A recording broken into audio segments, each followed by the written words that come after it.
जो अपना खुद का भी पेट, और तुम कितने भाग्यवान हो कि स्वयं का भी पेट भर रहे, परिवार का भी भर रहे, और साधु नगर में आ गया तो उस समय तुम 3 लोक की जन्नत। क्यों जैनी इस बात के लिए होड़ लगाते हो? क्यों जैनी मरता है? साधु का हाथ होना चाहिए। किसी भी संप्रदाय में इतनी होड़ नहीं है। साधु को, गुरु को आहार देने की जो होड़ जैनियों में है, मैंने ये होड़ कहीं नहीं देखी। देते सब जगह है, लेकिन जो ललक, जो उत्साह, क्यों? क्योंकि श्रावक तुम्हारे पूर्वजों ने कहा है, बेटा ये महाराज को आहार नहीं दे रहे हैं, यही तेरी कमाई का साधन है। ये महाराज नहीं है, ये तेरे कमाई के साधन है। ये अंजलि लेकर निकले हैं, अपनी पेट भूख मिटाने के लिए नहीं निकले हैं। ये किसी श्रावक की कमाई का निमित्त बन करके निकले हैं। ये जैन दर्शन है।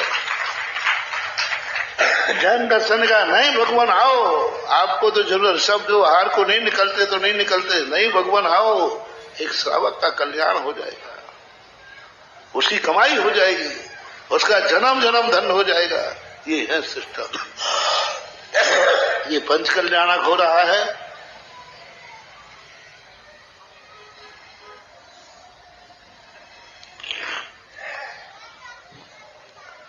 मैंने कल कहा था ना, सबसे ज्यादा दुनिया में अपने भक्तों का खर्च कौन कराता है? कुछ गुरु का नाम बताओ जो अपने भक्तों का सबसे ज्यादा खर्चा कराता हो। बोलो, डरो मत, बोलो बोलो बोलो। पहले पूज्य गुरुदेव थे, ओह, आचार्य जी से जो जुड़ा नहीं करोड़ों से निपटेगा। और वही आगे मैं हूं तो उन्हीं का चेला ना। सबसे ज्यादा भक्तों का खर्च कराता हूं, सबसे ज्यादा। तीर्थ देख लो, मंदिर देख लो, और देख लो यहाँ पंचकल्याण हो रहा है, कितना खर्च है। मोदी जी बैठे कहीं? मोदी जी मनोज पागल है तुम लोग। कोई दूसरे महाराज को पकड़ते बड़े सस्ते में निपट जाता,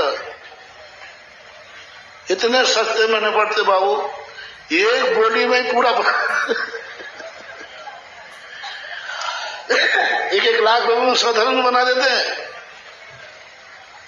मैं तो कई बार कहता हूं, मैंने कि भैया कोई दूसरे महाराज को पकड़ो, बहुत सस्ते में निपटोगे, मैं बहुत महंगा महाराज हूं।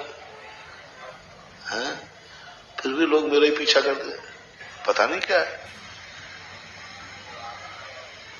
सबसे ज्यादा महंगा था जो मंदिर मेरे से बनवाओगे सो महंगा, यही मंदिर दूसरे महाराज बहुत सस्ते में बन जाता। और वो बनवाते नहीं, वो उसी में लिपापोती करवा देते। अब लोग मेरे चक्कर में पड़े, करोड़ों का मंदिर में बन गया। और पंचकर्णक में गए तो लो साहब, फिर क्यों पढ़ते हो रहे मेरे पीछे? मैं खुल्लम खुल्ला कह रहा हूं, मेरे पीछे मत पड़ो।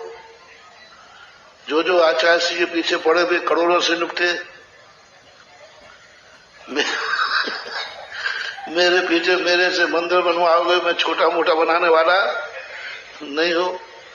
और पंच क्यों पढ़ते हो? क्या तुम मूर्ख हो? क्या मैंने तुम्हारे ऊपर सम्मोहन कर दिया? नहीं, तुम्हें मालूम है कि ये पंच कल्याणक नहीं हो रहा है, हमारी इनकम के लिए एक कंपनी खुल रही है। ये मंदिर नहीं बन रहा है, ये जितना ज्यादा हम वैभव का मंदिर बनाएंगे उतने ही ज्यादा तुम्हारे पुण्य फलेगा। ये खेत है,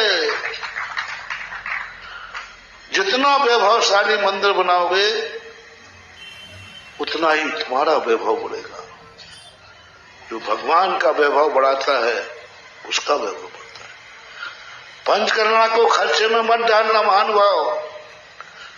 जिन जिन ने बोलियां ली हैं वे कभी खर्चे में मत डालना। खर्चे में डालोगे तो बेटा कभी भी तुम पूरा नहीं कर पाओगे। जो जो दान दिया है इसको बीज में डाल देना। बस मैंने बोली थी ना, आज इस साल तो महाराज जी इतना खर्च होगा, नहीं मत बोलना, बीज बोलना, मेरा बीज है। बोलो खेत कैसा है? खनिया ढाने का पंच कल्याणक और ये मंदिर, ये चोखा है कि खोटा है? खेत चोखा है, ये खेत है। अब तुम्हारा बीज और बता दो, वो धन खोटा है कि चोखा? किसके यहां डाका डाला था? कोई जुआ खेला था? अरे महाराज जी आप कैसी बात कर रहे हो? नहीं पूछ रहा, तुम्हारा 90% जैनी का धन चोखा होता है, 99% होता है। वो बात अलग है कि सरकार के लेन देन में टैक्स वैक्स की वो बातें अलग है, लेकिन कोई डाका नहीं डालते, कोई जुआ नहीं खेलते, कोई शराबखोरी नहीं करते, बुद्धि से और मेहनत से कमाते हैं अकल लगा करके। बीज तुम्हारा चोखा है, बीज यानी धन, खेत तुम्हारा चोखा है। अब जिसने तुम्हें बोनी करना सिखाया है तो मेरा और बता दो मैं कैसा हूं? मुंह देखी मत करना, झूठ बोले कौआ काटे। अंदर से बोलो ना चोखा।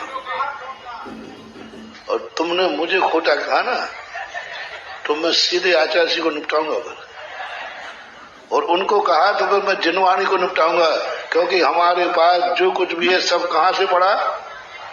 तो मैं खोटा तो जिनवाणी खोटी, जिनवाणी खोटी तो जिनेंद्र खोटे। जब तुम्हारा गुरु चोखा है, जिसने तुम्हें निर्देशन दिया, जब तुम्हारा खेत चोखा है, जब तुम्हारा बीज चोखा है, तो अब फसल में संदेह, अब फसल में संदेह, बस अब इतना ही करना है। फसल तो लहराएगी, लेकिन बागड़ा सुरक्षित लगाना। यहां वहां मुंह मारने वाले जानवर बहुत घूमते हैं। बस अब तुम्हें कुछ नहीं करना, यहां वहां मुंह मारने वाले जानवर नहीं घुस जाए, जाओ तुम्हारा खलिहान भरा हुआ रहेगा। दान को बीज मार। ये पंचकर्णक नहीं आया है, ये पंचकर्णक भार नहीं है, ये पंचकर्णक सौभाग्य है। ये मंदिर को मैं उस समय भी कह गया था, मंदिर बनाना है, भार मान के मत बनाना, सौभाग्य मान के। पंचकर्णक कर रहे हो, भार मान के मत करना। क्या मान के करना? सौभाग्य मान के। इंद्र बने हो, जो जो इंद्र बना है, सब इंद्रों से मेरा कहना है, इस इंद्र पद को भार मत मानना, सौभाग्य मानना। जो तुमने दान बोला है इसको भार मत मानना, टेंशन नहीं करना। और गर्व से कहना, कभी मान लीजिए कर्जा भी हो, कम भी हो, तो ये कहना संसार में कितने पापी हैं जो पाप के लिए कर्जा कर लेते हैं, पाप के लिए अपनी जमीन जमायत बैठते हैं। ऐसे कितने लोग होंगे? खनिया दाना में हर साल एक आध निकल आएगा जो पाप के कारण जमीन बिक जाए, जायदाद बिक जाए, सब बिक जाती है। हमने तो कोई पाप नहीं किया है, हमने तो पंचकर्णक की बोली ली है।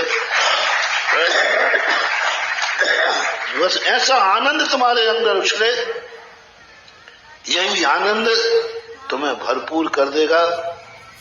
कल भी सुखी थे, कल कमाया था पुण्य तुमने, कल किसी गुरु की बात मानी होगी तुमने,